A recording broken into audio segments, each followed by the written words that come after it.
Welcome to Like Minded with Dr. Patrice. Each episode, we'll sit down with different types of experts and unpack the role of mental health in our day-to-day lives. Today, Dr. Judy Ho joins us to explore the psychology of self-sabotage and how we can rewire the way we connect with ourselves and with others.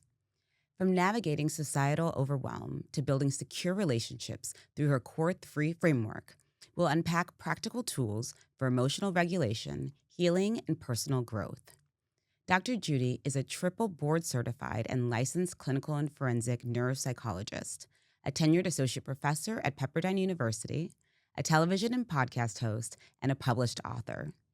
She conducts neuropsychological and psychodiagnostic evaluations, serves as an expert witness in legal cases, conducts clinical research, and provides expert commentary to the media.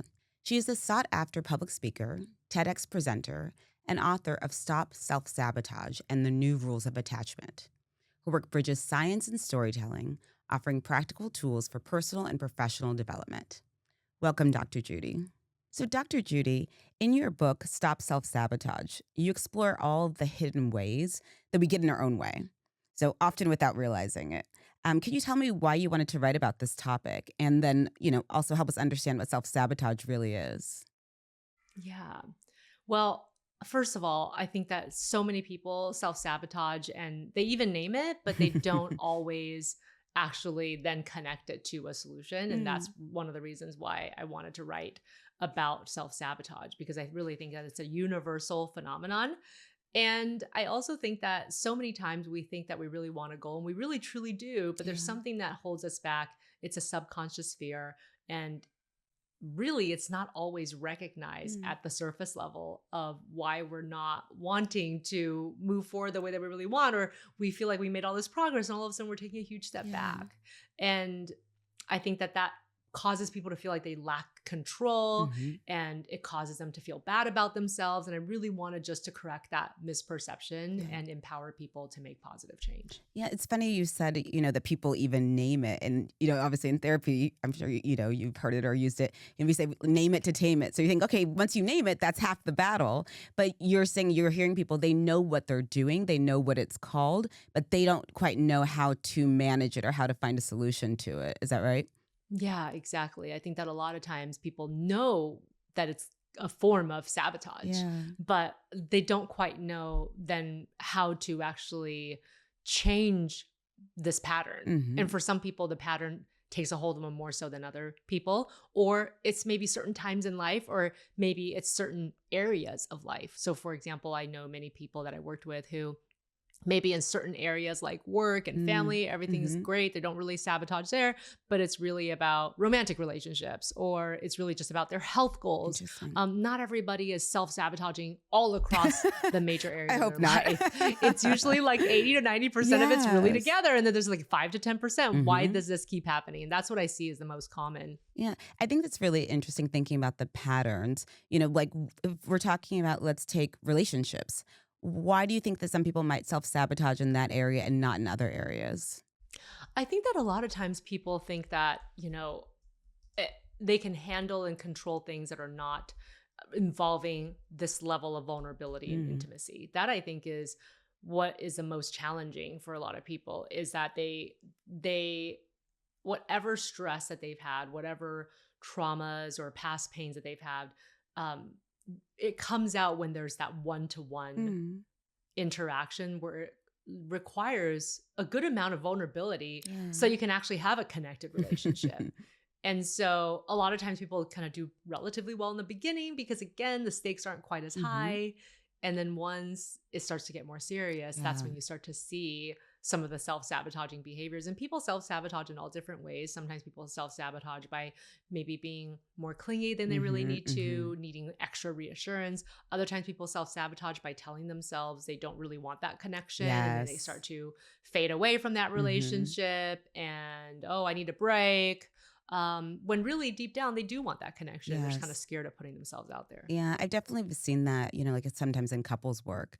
Sometimes if there's been, infidelity, then people kind of find themselves pulling away, from their partner rather than making themselves vulnerable, like you said, to try to rebuild that connection, right? To say, okay, I don't want it. It's impossible. We're not going to be able to make this work.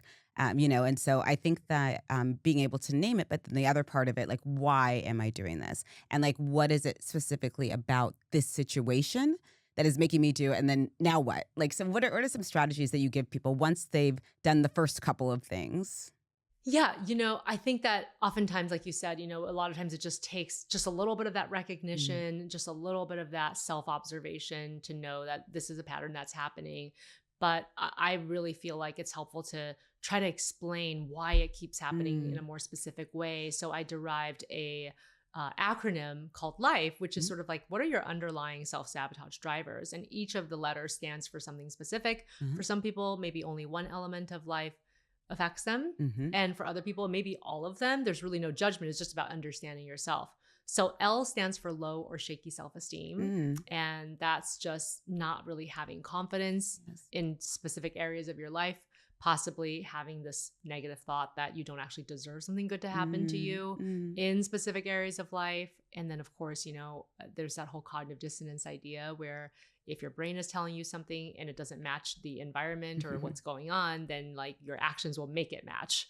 And it's yes, not, again, always conscious. It's sort of like a subconscious process. And unfortunately, what happens is once it matches, then you tell yourself that's just more confirmation for your earlier negative beliefs. Like, aha, mhm, see, I knew I was yes, unlovable. yes. I knew they'd eventually leave me, right? But it's also because you push them so hard that finally this person's saying, you know what, I don't think it's going to work out. Enough. Probably we're not compatible. You've been Yes. pushing me away since day Mm, one. It's been 3 months, so I'm kind of out of yeah. here, right? But yeah, Mm, that negative self-talk and coming from a place of maybe lower shaky self-esteem is a big part of it.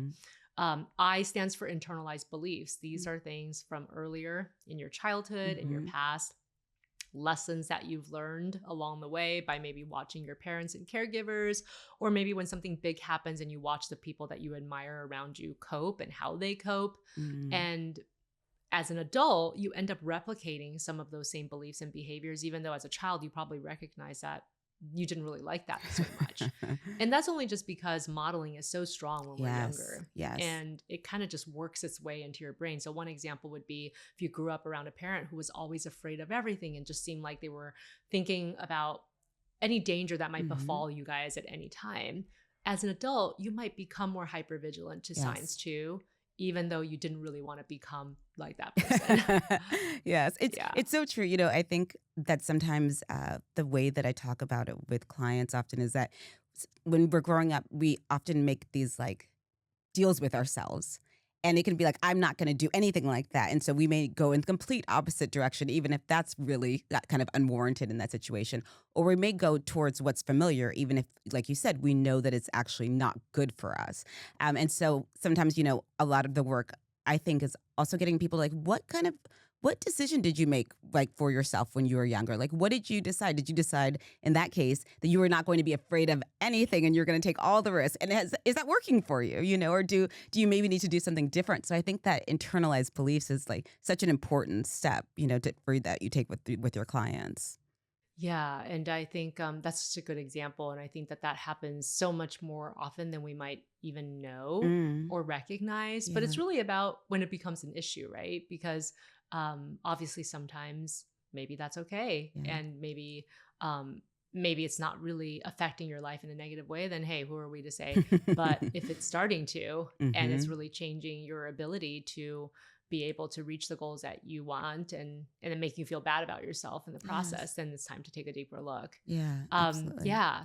And then the third Hmm. part of the acronym is F. F stands for fear of change or the unknown. Oh.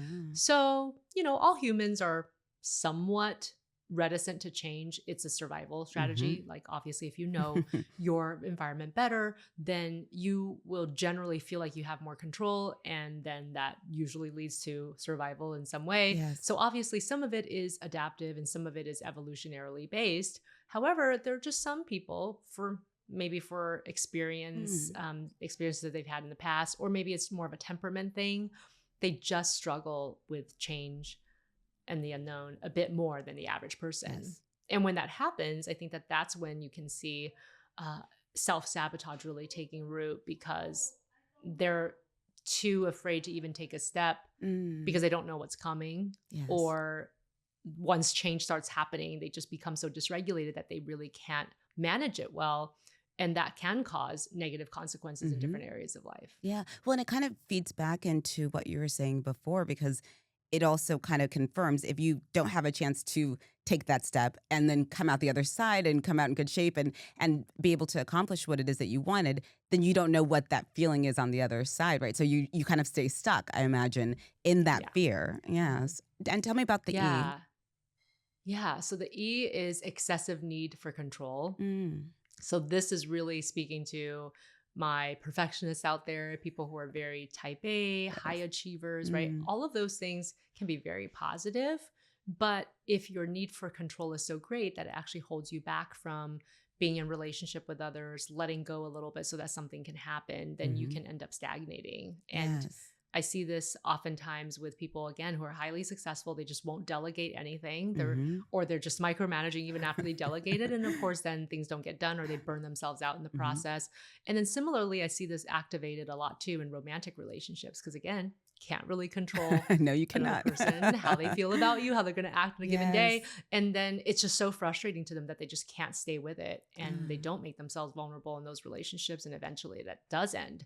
And I think that it's just a pattern that tends to repeat over and over again once you get to a point of emotional discomfort. Yeah, I think that that is so important because probably a lot of us have a picture in our head of someone who self-sabotages, and it's not necessarily that high-achieving perfectionist, right? You think that they have it all together, but it's so important that you are explaining how that can still be a form of self-sabotage, even if it looks on the outwardly to everyone that that person's doing well. There's maybe areas in their life where that's not working, being that a perfectionist, being type A, micromanaging, that kind of thing. So I think that's Right. it's really important. Yeah. And I think that a lot of times those are the individuals who will just lean into other areas of life for their self-confidence and success instead of the ones where they feel the most vulnerable. And oftentimes romantic relationships is the first thing that goes out the window. They'll just tell themselves, I don't really need that. I'm more of a career person. Yeah. You Or know, I'm kind too of busy thing. for that, right? I'm too busy to have a Yeah. relationship. Mm-hmm. Yeah, but also all humans need connection. That's just how we're Yes. wired. So, when people say, "Well, I'm just a recluse, I'm just a loner by nature," I mean, maybe there's something to that. Of course, I know some people don't need a ton of social Yes. stimulation at all times with a big group of people, but you still need to feel like someone's got your back. You know what I mean? You got to have 1 to 2 quality connections, and that's Yes. just a requirement biologically. So no matter how much you want to say that that's not you, I think that if you're really honest with yourself, of course it feels good to know that there's someone you can call when there's problems or somebody who's just got your back and you just know intuitively that they care about you and they're going to want the best for you. Yes. Well, in thinking about connections, I think that kind of leads into the core three framework that you've developed. Can you talk a little bit about that? Yeah, so I really think that oftentimes we overlook this aspect because we're always thinking about doing self work. And of course, that's super important. And Mm-hmm. trying to change your thoughts, Yes. the way that you respond to triggers, how to manage your own behaviors. All of that's, of course, important. But also, there's this external environment and external connections that is also a huge piece of successful self development. Mm. And for people who say, well, that's just too intimidating, Yeah. I'm moved to a new area. I'm in my 40s or 50s. I'm not going to start making friends from Mm-hmm. scratch. Like, this is so hard. I always say, I think that if you have 3 people in your life who could fill certain roles, that's plenty for you Mm. to be at your best. Okay. And so when people say that they feel overwhelmed, it's like, well, you don't need 10 friends or 100 friends. You just need 3 people, and they can be derived from different areas of your life. It could be family members, it could be colleagues, it could be friends, it could be people that are actually, you know, essentially paid to be helping you, such as a Mm. therapist. Mm-hmm. Like, it Mm-hmm. can even include them, right? So for Yes. people who find it to be really hard, it's like, well, but do you trust your therapist? Because Mm. maybe your therapist can be a stand-in for someone in the core 3 at this point in time. Yes. And the core 3 really involves 3 different roles that I think everybody would benefit from having in their inner circle. So the first would be a mentor role, somebody who Mm-hmm. can teach you something. And it doesn't have to be related to work, but it could be related just to life, somebody that you Yes. just respect, like how they Mm-hmm. live their life. You just kind of trust their advice. And you just know that they are not going to steer you wrong, but somebody that you can learn from. And then a person who is your supporter. This is kind of the unconditional positive regard stand-in. The cheerleader. So a lot of times, yeah. And so many people will say, well, I don't have someone like that. It's like, okay, but if you're in therapy, could your therapist be that person? Yes. Could your sober coach be that person, right? Is there somebody who can just say, yeah, you've got this and don't worry. And yet we all make mistakes and it doesn't change how I feel about you and that I care about you. And then the last person is somebody who's a challenger. So this is a person who's not going to be your yes person, right? This is going to be a person who is going to say in a compassionate way, hey, how you handle that probably wasn't the best, you know, and I know that you can handle things like that better. So it's somebody who's a truth teller, because we all need that too, right? We can't just have only yes people in our lives. We do need somebody to say, I'm here to give you, you know, the truth, and it will help you grow if you're able to sort of take that lesson and move past. And so I think that if you can think about your inner circle and think about whether or not you have people in your life that would fill those roles now. And if not, is there somebody who might be able to fill that role and you just need to cultivate that relationship a little further to see if they might? I think that is hopefully a more realistic goal for people to think about, okay, let me work on one of these three core positions at a time. And then once one is set up, kind of move on to the next one. And then of course it can change. Sometimes people will have a supporter for 10 years and then they change to a different supporter. That's also totally fine. And I also think that this relieves so much pressure and stress for your significant other or your parent or your best friend to occupy all three roles, because that's not possible and that's not really healthy. Sometimes people will say, yeah, I had so many challenges and then I met my partner and they're just everything. It's like, well, that's really lovely, but you don't want them to be everything because that's too much pressure for everyone. And eventually they're going to disappoint you in one way or another. That's right. It's not good sustainable. To spread out those right. So it's good to spread out those roles too, you know? Absolutely. I think that is such a key part of it. And I know that you, through your work, like break down those areas. So like thinking about mentor, even something that you said about like a mentor does not have to necessarily be someone in your workspace who is a little bit more advanced than you or that kind of thing. Like there's lots of ways to find wisdom in the world and people who can see that, you know, you can achieve this thing that you have in front of you and has had a lot of life experience. So like, talk to me about the different kind of mentors that you encourage people to develop. Yeah. So I think that a lot of people will think about mentor in more of that very specific kind of like a teacher in school, teacher in work. But I think a lot about like a teacher in life. So it could be somebody who's like a little bit older than you, who's like lived a little bit more life than you. And you just feel like they're kind of a sage. They just give good advice. That would be a good person to develop a mentor relationship with. If you're starting to learn a new hobby, starting to get into a new activity, it could be somebody who's more advanced than you in that activity. That could be another way to think about the mentor. It could also be a family member who you have a good relationship with and you trust, but they're not in your inner nuclear family, right? It could be a cousin, it could be an aunt, but somebody who like knows the family dynamics and might be able to teach you how to respond in a more proactive and helpful way with your family, but they're not in the middle of it. And so they can see things in a different way and offer you some advice from just sort of a more peripheral role. So those are just some of the more creative ways to think about different forms of mentors that you can develop outside of course, okay, a work mentor or a school mentor, you know, a tutor, a teacher that you like. There's all these other ways to think about the mentor role as well. And for me in my life, actually, my mentor is my mom. Like, it's really interesting because it really improved my relationship with her once I released her from being like my unconditional support person. Because you kind of think that, right? It's your mom and they're supposed to do this. But also, I'm from a Chinese family background. And although my parents are actually they have acclimated to America very well. Of course, like traditions still are a huge part of their own upbringing. And they didn't grow up, neither of my parents grew up with parents who said, I love you to them all the time. Like that's just not how they showed love. But my mom is so smart. She's totally a great teacher. and she actually did work as a teacher for a while in her career, Mhm. but also she shows her love through action. You know, if we're Yes. talking even about this idea of the love languages, Mhm. she's the person who is like acts of service, Interesting. you know, Interesting. and she's not as much of that, I love you every single day, but I know how much she loves me just by her coming to my house, helping to take care of my toddler while I'm Yes. working.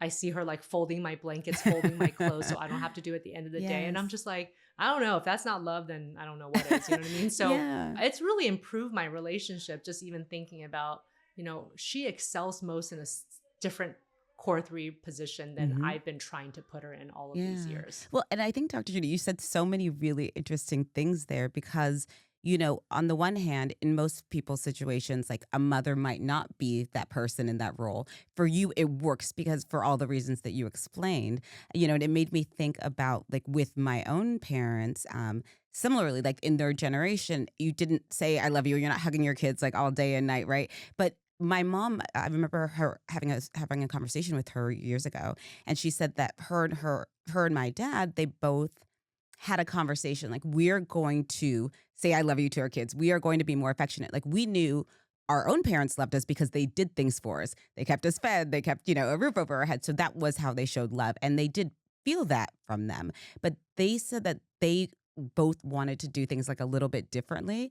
And it's Yeah. funny because by today's standards, it wouldn't be overly affectionate or anything. But I thought that was so interesting. Again, thinking about like, what did I get? What is this person in front of me capable of? And how am I going to make sure that, I'm not asking something of them that they cannot give me, but maybe they can give me this other thing that I'm not even looking at. I'm not even realizing that Right. they can do that for me. So I think it's really fascinating how you were able to look at your relationship with your mom and realize there were all these strengths, and it may not be what people like necessarily expect. How did you go through that journey? Yeah, I mean, I think that for me, it was really like a discovery. So Mm, it kind of was cyclical in a way because when I was younger, I kind of felt like, well, I'm just gonna appreciate everything that they already do for me, which was a mm-hmm. lot. I mean, they really, I mean, they were both working so hard as Yes. immigrants, and so I Mm-hmm. didn't get to spend as much time with them during my childhood, but they were busy trying to establish themselves and put a roof over our heads. So like, I Yes. really did appreciate them for that. But interestingly, once I became, a young adult, and then, again, you're talking to other people who are talking more about their feelings. Yes. Obviously, decided to study psychology, so then Exactly. Well, I yes. had to start talking about my feelings more, and all of a sudden I started getting really angry and resentful for a Really? period of time Uh-huh. about how my parents didn't represent these uh elements that I thought was supposed to be represented Yes. by parents, which is like this idea of unconditional positive regard and Uh-huh. love. And I thought that they weren't representing that, Mm-hmm. at least not in the traditional forms, Yes. right? Of the Yes. I love you so much, it's okay if you make a mistake, I still love you. Like, you know, my parents didn't really talk that way. Again, the tiger mom, thing is not completely off base, where sometimes she and my dad will be like, well, what did you do wrong? Like, I mean, Yes. it's like, let's fix this, you know what I mean? So, I think I went through a journey of then like developing almost anger and resentment towards Mm-hmm. them and their parenting style. And then it kind of just came full circle once I recognized like they're doing, you know, they're only doing what they know to do. Yes. And their relationship with their parents was, different. And Mm-hmm. I and even less, affectionate in a more emotionally centered way. Mm. But again, they were not bad parents. They were Yes. like doing what they thought they should be doing as parents. And I'm Absolutely. talking about my grandparents Yeah. now, right? And then my parents kind of adopted that. And and yet I feel like there is a lot of warmth from my parents, but Mm-hmm. they just express it so differently, Yes.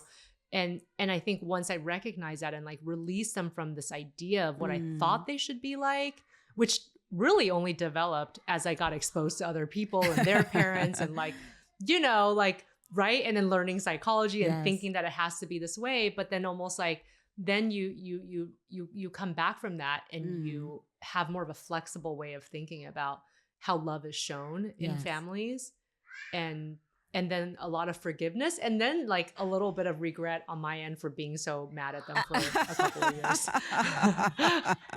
But I Like I do feel think bad that I wasted time and energy on that, but I I feel like it's one of those things that, you know, your relationship is probably so much richer because you did spend some time going through those feelings. Like you allowed there to be anger, and then you allowed there to be compassion and gratitude for what you did have. And I just, it makes me think of, like the way that, I talk with people I'm working with. It's like you can't really fast forward through to get to that other side. I imagine that the gratitude would Yeah. not have been as strong, the appreciation, the realization that there's so many different ways to do this, not just what our textbooks are telling us is the optimal parenting style.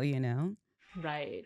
Yeah. And I think it is a really important point that sometimes you do have to just go through the process to Yes. really figure it out. And I think otherwise it almost feels like maybe you just swept something under the rug, right? And that's what Right. you don't want either. You want to actually like have thought about it. And so yeah, it feels good to kind of be on that other side of that inquiry. But I I really bet. felt like when I tried to apply this core 3 concept, it really helped me to release them from whatever Mm. expectation I had of them, because they are such great parents and they show it in just a different way. But like you said, we can always make a different decision as parents now. So like both my husband and I, we have made a decision to be like telling our son that we love him every single day. Yes. I mean, to the point where sometimes I'm like, okay, you know what? Now it's time to reinforce some limits still. So I'm still trying to figure that out, as a Yes. parent of a toddler, of like, what is my parenting style? Yes. Right. And sometimes I make mistakes, obviously. And then I have to say, okay, well, how do we course correct? Because now he thinks he rules the Yeah, house. right. And it's like, okay, how can we say I love you, but you still have to obey rules and have Yes. time out? So we've been adjusting along the way, but Yes. again, it's a learning curve for all of us. And Absolutely. it's funny because I talked to another colleague and they're like, you know what, like no matter how well you do as a parent and how much you try, like your kids will always find something to Yes. complain about at some point. I think that's So true. And it's funny because, part of it is like figuring out your parenting style. Part of it is like parenting the kid that's in front of you, right? Which is a different kid than they were a yes, year ago, than they will be a year from now. exactly. And so, I think that there's also like a lot of grace, like we have to show ourselves as parents too, because you are kind of learning, while hopefully reflecting on whatever you grew up with and what you want to carry into parenting and what you really don't want to carry into parenting or to carry it differently. So please give yourself some grace for that. I Yeah, think yes, it is. exactly. Yeah, there's a lot of things to think about there. Let's go. I want to touch on that supporter, because I was really thinking about this, the supporter and challenger. That, to me, I'm thinking about how much trust you have to have in that person, right? Someone to support you and you believe them when they say you're doing great, like keep going. The challenger, also when they're saying with love, with compassion, this is not it. So tell me about those two roles and kind of maybe what you need to look for someone in fulfilling those roles in your life. Yeah, I think it's interesting. That's such a good point that there has to be an inherent trust Mm. to try to hear positive thoughts reflected back to you and actually believe them, especially when you're struggling with your own self talk.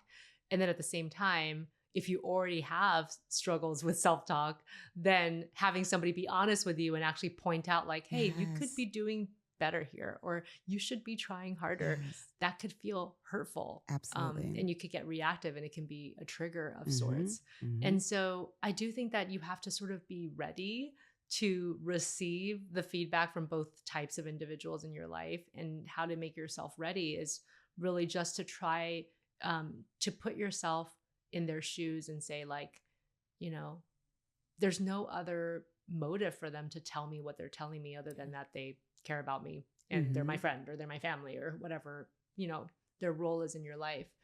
And really just trying to take it at face value, right? So all the Yes. time we often will overly analyze or interpret something that's said to us, Mhm. instead of just taking things at face value. And sometimes we just need to take it at face value. And Yes. I feel like sometimes we've forgotten how to do that. It's like, oh, what's the hidden meaning? It's like, Yes. what if there's no hidden meaning? And they Yeah. just wanted to tell you that they care about you and to have a good day. Like that's really all Right. they cared about. Yes. No, Like, I think, and it's true, like in both directions, like no hidden meaning for someone saying, challenging you on something other than that they think that you can improve in this area and they want you to, and I think that it yeah, probably again allows you to have a chance to reflect on why is this my first instinct? Why am I thinking that there's an ulterior motive or that they're not being honest if they're saying wonderful things about me? Like, where does this come from? Because often it probably doesn't belong in that particular relationship and it's something from that's happened in the past.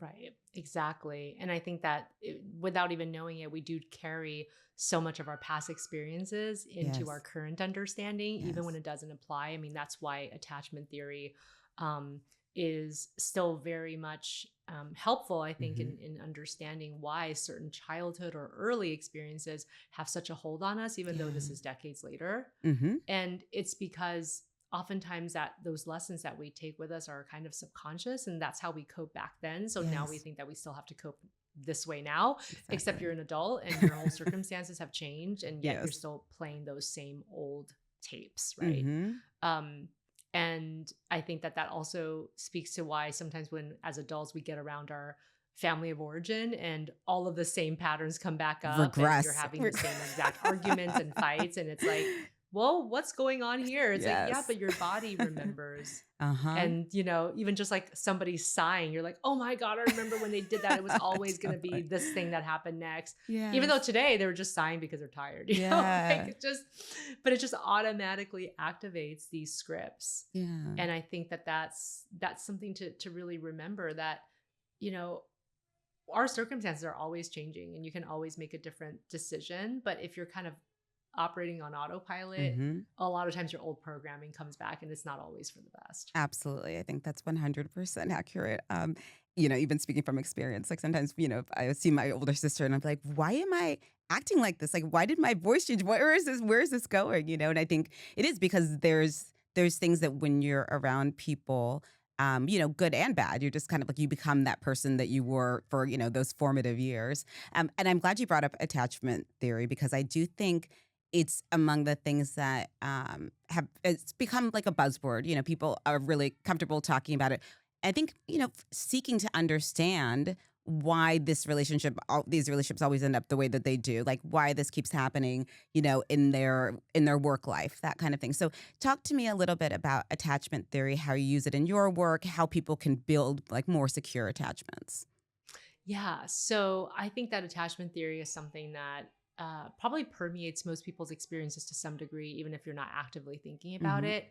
And so it's helpful just to kind of know that it is a big part of how your self talk developed. Yeah. And I try to talk to people about how it's almost like this background programming, like a computer, where it's just kind of running in the background. And some of the Mm. times you don't even notice it. And Yeah. then, especially when stress happens or Yes. something feels triggering, then your old scripts come up, your old programming comes up. And it's a way of trying to survive and understand the world as you were younger and trying to learn how to Yes. cope with what was going on around you. And even as an adult, it can just repeat itself in a way that might actually create a reality that you didn't actually want. And so, Yeah. for example, when people have more avoidant attachment, they tend to feel like they have to do everything themselves and they can't Yes. count on others. So they develop self-talk that's in this vein. And Mm. then when they do fall on times of trouble, they end up isolating and not asking for help. But that like reinforces that old Yes, idea, that old absolutely. script, Yes. right? And so then that actually hardens them more towards those ideas and that avoidant attachment. Hmm. And then similarly, if somebody has anxious attachment, some of their scripts might involve more things like I have to help everyone, and Yes. other people's opinions, are more important than mine, and I always have to look for external validation to make sure Hmm. I'm okay. And that can reinforce patterns of codependency, Yes. um, not looking after your own needs, which of course eventually leads to resentment. Yes. And so it's just really important to recognize that that's part of your old programming and to catch Hmm. it when it happens and to try to Yes. foster new programming that actually applies to your situation now in your life, to have more Yeah. balanced thinking, right? And so Yes. I really think of secure attached individuals as people who, it's not that they don't have stress, it's not that they don't cope poorly sometimes, but it's more that generally their thinking's a bit more balanced. Like, Yes. okay, I can do things myself, but I also can rely on other people. Like Hmm. either way would work. Yeah. Or, yes, something bad is really happening right now and I really hate it, but I do think I'm gonna overcome it. I do think that I have the resilience to get through it, right? They just tend to be a little bit more balanced in their thinking, Mm-hmm. even when they're under stress. Yes. Well, and I think, with that, whether it's avoidant or whether it's anxious, thinking back to like that talk about self-sabotage, right? Because if you're avoidant and you never ask anyone for anything, you're always doing things yourself, then people are not used to offering their help. And so you're like, no one's offering, like, see, I can only Right. rely on myself, right? And similarly with anxious, that like we talked about earlier, that pushing people away because you're just like, is that okay? Is that okay? Is that enough? And that can be overwhelming and exhausting for people Yep. to validate, you all the time. And so I think that it's challenging because it's one of those things. You end up in this situation as an adult. It's not your fault. You're not to blame. It's what happened. And it's like, what do you do now that you understand how you got to this place? Like, what do you do with that information versus I think sometimes we can get stuck in like, oh, this is why I'm like this. So I'm just going to be like this, Hmm. and how do you work with people to take them through that understanding? I know, reflecting on my background and how I grew up, why maybe, I really need validation from others, why I'm codependent. And now, because there's nothing I can do about what's happened to me, what can I do? Like, how can I recognize that and then move forward? How do you talk to people about that, Dr. Judy? Yeah. So I think that it's oftentimes easy once you're reflecting on the past to start to feel anger, start to feel Mm, resentment, get kind of caught up in the past, almost yes. see yourself as this perpetual victim, like Mm-hmm. nothing's going to change. And I really try to say, understanding the past is really just a conduit for you to make better decisions and to learn to cope better now and in the future. Mm-hmm. So don't live in the past for so long, only go back enough to learn what worked and what didn't and what you Yes. want to change. Mm-hmm. And then kind of bring that back to the present and say, okay, how does this apply or not apply to this time now? And so I talk a lot to people about this idea of reparenting because Mm-hmm. oftentimes a Mm-hmm. lot of the anger that comes up is anger Yes. towards their parents or Yes. caregivers Yes. and what they didn't do or did do. And it's like, well, okay, but you can't change the past, Mm-hmm. right? Mm-hmm. However, as an adult, you have so much more agency, you have so much more capability and independence that you can essentially reparent yourself and give Yes. yourself the version of support or care that you felt like you were missing at times Mm-hmm. as a child. And you can do that for yourself now. And some of the things that when people talk about reparenting, they're like, that sounds like a weird term or like a woohoo term. What does that even mean? And I just say, like, there's a lot of concreteness to it too. Like, just the fact that when you're saying no sometimes when you're too overburdened, that's a form of reparenting, like Yes. just enacting healthy boundaries or prioritizing your self-care or not allowing your negative self-talk to take over and actually Mm-hmm. trying to Mm-hmm. balance it with some more realistic affirmations about where you're at in your life. um, Being able to celebrate small successes along the way because you do deserve to celebrate them even if they're small, and realizing that you have worth no matter what you've been through and no matter what mistakes you made, that you still have inherent worth as a human being. Like, all of those things are the ingredients of Mm-hmm. reparenting. Yes. And it can be a much more concrete idea. And it's more just about being conscious that that's what you're doing, right? So Mm-hmm. as you're taking care of yourself, it's like, okay, this is me basically reparenting myself. This is one way that I'm doing that. Yes. Well, and I really, like and appreciate that term as well and the actions behind it. I think the other part of that is that when you're reparenting yourself, then, it kind of goes back into what we were discussing before. You're not then relying on this other person in your life to fix all of that, right? Because it's not possible. It's not sustainable. As you said, you're going to be disappointed at some point. And so Mhm. you really know what it is that you did not get that you really needed, and so now being able to do it for yourself. And I think it's so key that you broke that down into these kind of smaller things, and everyone's like, oh, boundaries, I love boundaries, okay, that's reparenting, good, that I can relate to, versus Right. maybe kind of like a vague concept that probably seems overwhelming or maybe impossible to achieve. Yeah. So Right, exactly. Yeah, I think that a lot of times people hear these terms and like, well, what does that even mean? How many mhm. years will it take? It's like you can literally do something today that is reparenting, and that's what I want to tell people.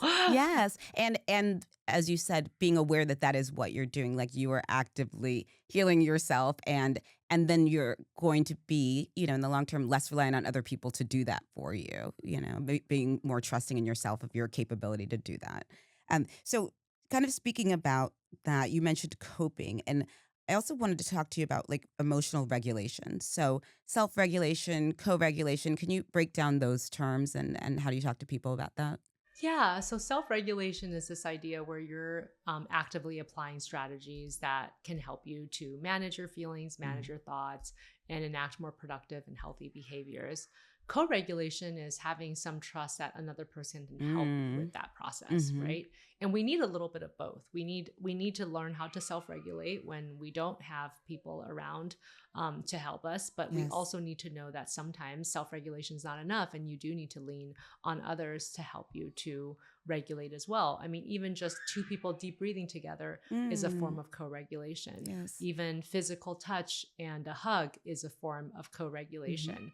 Um, talking through your day and talking about the highs and lows of your day with your partner or family member, that's a form of co-regulation. And so again, just like reparenting, I find that co-regulation has a lot of concrete examples that if people understood what they were, it's like, Mm. oh, okay, I can do that. I can take on co-regulation. But it is really important because we are social beings. That is just our essence. Yes. And you can't do everything yourself. You do need people that you trust from your environment, from your inner circle, Mm-hmm. to sometimes lend their helping hand Yes. and to be in it with you.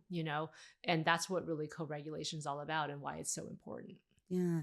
I think thinking about those formative years and like being able to self-regulate, um, when we're thinking about those early experiences and how they kind of shape our inner child. I think another term that people outside of the therapy world and psychology world are starting to think about.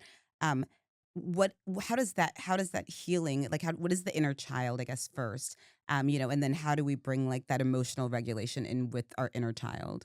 Yeah, so the inner child is this concept where it's essentially that metaphorical little you that's not really grown up. So it's still thinking almost in child Mm, terms, and it has such basic needs, right? Just like, I just want to be seen. I just want to be yes. validated. I just want to feel cared for. I just Mm, want to feel like I'm not a failure.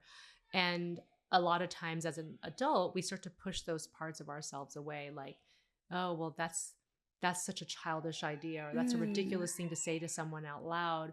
But if we don't actually feed our inner child and take care of our inner child, then um, our thoughts and behaviors and emotions are going to experience major disruptions, right? yes. Because those are basic needs as a child.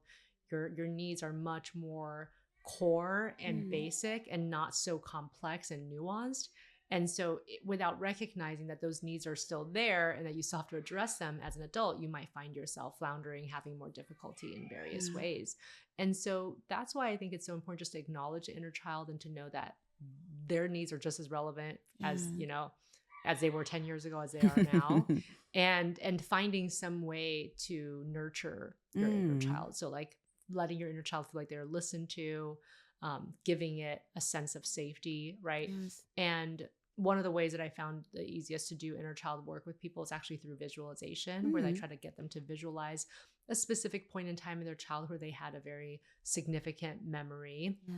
maybe of a time where they felt they were scared, or Mm, a time they felt alone, right? Like something where they just really recall that feeling of, I need something and I'm not getting it. yes. And then visualizing your adult version of yourself walking into the room and telling your inner child that it's going to be okay, Uh, and that your adult self can help to fill that void in whatever way possible. And mm, sometimes it's not even through words. In the visualization it could just be your adult child going to sit next to your inner child and putting yes. your arm around your inner Yes. child. Mm, There doesn't even have to be any words in this mhm. visualization, but it's more just that physical presence of Yes. you as the adult, you being there for the smaller version of you. Yes.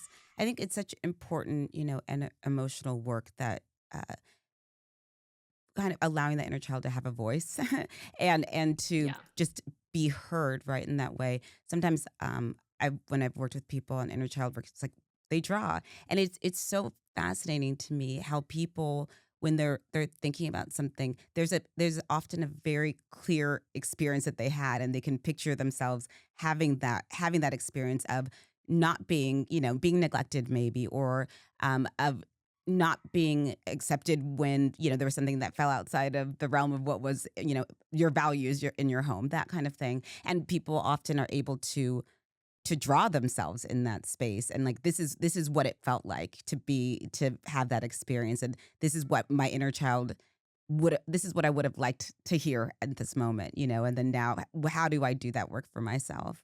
I think it's really valuable, that you give people that gift to have their inner child speak and be cared for.